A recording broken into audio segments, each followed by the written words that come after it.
और अब फिक्र में पाकिस्तानी साजिशों की फाइलें, जिसमें जैश आतंकी मसूद अजहर पर मुनीर शाहबाज की करोड़ों फंडिंग और लश्कर के टेरर नेटवर्क के विस्तार का पर्दाफाश होगा। और शुरुआत मसूद के आतंकी मरकज से, जिसका सीधा कनेक्शन भारत के ऑपरेशन सिंदूर से। आप ये वीडियो देखिए पहले। पाकिस्तान के बहावलपुर से वायरल है। जैश ए मोहम्मद का टेरर हेडक्वार्टर है। नाम है सुभान अल्लाह मरकज। जैश का वो आतंकी अड्डा जहां नए आतंकियों की भर्ती, ट्रेनिंग और ब्रेन वॉश का काम होता था, जहां भारत के खिलाफ मसूद अजहर अपने टॉप आतंकियों के साथ बैठकर साजिशें रचता था, जिसे भारतीय सेना ने ब्रह्मोस मिसाइल लॉन्च करके पिछले वर्ष मई के महीने में तबाह किया था। लेकिन ऑपरेशन सिंदूर के 15 महीने बाद मसूद का यही हेडक्वार्टर एक बार फिर से एक्टिव हो गया। भारतीय मिसाइलों ने इस मरकज को मिट्टी में मिला दिया था। इसकी छत उड़ गई थी, फर्श पर कई फीट के गहरे गड्ढे हो गए थे। भारतीय सेना के हमले ने जैश के इस ठिकाने को खंडर में तब्दील कर दिया था, जिसके बाद से मसूद अजहर और पाकिस्तान की सरकार काफी बेचैन थी। लेकिन अब नई रिपोर्ट के मुताबिक पाकिस्तान सरकार ने जैश को मरम्मत के लिए 25 करोड़ की फंडिंग की है। सोचिए जरा, वहां पर आटा, पेट्रोल, चावल, इनके दाम क्या है? लोगों के पास खाने के लिए नहीं है, लेकिन इसके लिए 25 करोड़ की फंडिंग की जा रही है। खैर, और ऑपरेशन सिंदूर में बर्बाद ये स्ट्रक्चर एक बार फिर से बनकर तैयार हो गया। जैश का यह आतंकी ठिकाना करीब 18 एकड़ में फैला हुआ है। भारत के हमले के बाद इसे दोबारा बनाने का काम शुरू हुआ। कई बार ऐसी खबरें आई कि इसकी मरम्मत के लिए मसूद अजहर ने लोगों से चंदा देने की अपील की थी। डिजिटल पेमेंट के जरिए करोड़ों रुपए जुटाए गए थे। सोचिए जरा, इसके बाद भी पाकिस्तान को ब्लैकलिस्टेड नहीं किया जाता इंटरनेशनल फंडिंग में। खैर, बताया जा रहा है कि अब इस मरकज के गुंबदों को दोबारा तैयार कर दिया गया है। जिस मुख्य हॉल में आतंकी जमा होते थे, उसकी टूटी दीवारों पर नया प्लास्टर चढ़ा दिया गया है। धमाकों से टूटे पुराने फर्श की जगह नया संगमरमर बिछाया गया है। भारतीय मिसाइलों ने जमीन में जो गहरे गड्ढे बनाए थे, उन्हें कंक्रीट से भरकर समतल कर दिया गया है। परिसर में मदरसा अल सबीर की इमारत और जैश कमांडरों के लिए बनी इमारत को फिर से बनाया गया है। पूरे परिसर का के अंदर और बाहर नया पेंट कर दिया गया। ये दो बातें बिल्कुल साफ है।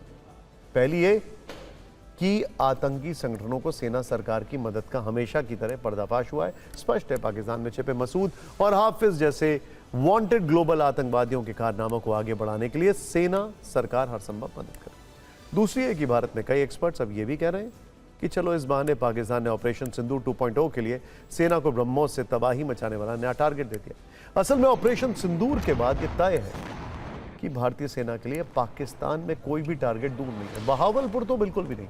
अंतर्राष्ट्रीय सीमा से जिसकी दूरी सिर्फ 100 किलोमीटर है और जहां भारत की एजेंसियां हर हलचल का करीब से हिसाब रख रही हैं। जैश ए मोहम्मद के अलावा आतंकी संगठन लश्कर ए तैयबा से जुड़े हमारे पास एक बड़ी जानकारी है। पाकिस्तान में लश्कर ए तैयबा के बढ़ते नेटवर्क का दावा किया गया है। जुलाई के आखिरी हफ्ते में एलईटी के 2 टॉप कमांडर सिंध पहुंचे। सैफुल्लाह कसूरी और अब्दुल राउफ ने वहां सीक्रेट दौरा किया।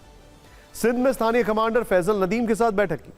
स्थानीय कमांडर और आईएसआई के लोगों से मुलाकात का दावा किया गया। युवाओं को लश्कर से जोड़ने की योजना पर इस आतंकी बैठक में चर्चा की गई। 6 महीने में 7 से ज्यादा लश्कर के मरकज और मस्जिद का निर्माण भी किया गया। नेटवर्क विस्तार पर बड़ी रकम खर्च होने की जानकारी सामने आ रही है। पाकिस्तान को क्या हो रहा है, इसका उदाहरण अब आप आगे देखते जाइए। आतंकी नेटवर्क तैयार किए जा रहे हैं, लेकिन अपनी नेटवर्थ कम होती जा रही है पाकिस्तान की। शाहबाज घुटनों पर है, लेकिन दूसरी तरफ कोई और आग उगल रहा है। पाकिस्तान को समझ लेना चाहिए कि ऑपरेशन सिंदूर के दौरान भी तुर्की और चीन ने पाकिस्तान की सैन्य मदद की थी, लेकिन भारतीय सेना के आगे कुछ नहीं हुआ।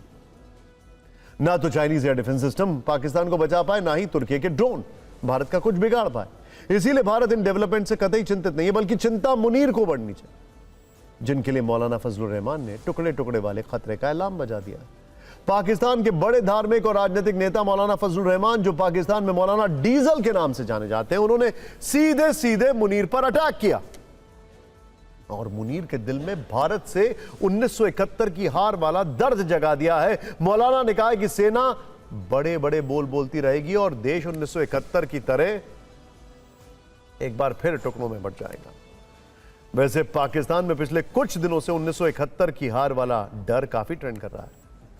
पहले बलोच विद्रोहियों ने मुनीर आर्मी को वैसा ही हाल करने की धमकी दी, अब मौलाना डीजल भी वैसी बात कर रहे हैं। दरअसल बलूचिस्तान और खैबर पख्तूनवा में जिस तरह से बगावत उससे हर कोई डरा। इसीलिए मौलाना ने कहा कि अगर ये जारी रहा तो टुकड़े टुकड़े पाकिस्तान से कोई नहीं बचा सकता। उन्होंने कहा कि पाकिस्तानी फौज बड़ी बड़ी बातें हमेशा करती, ऐसी ही बड़ी बड़ी बातें हमने 1971 में भी सुनी थी। 1971 में जब जनरल याह्या खान कह रहे थे कि हम लड़ेंगे, लेकिन अगले दिन ही सरेंडर कर दिया।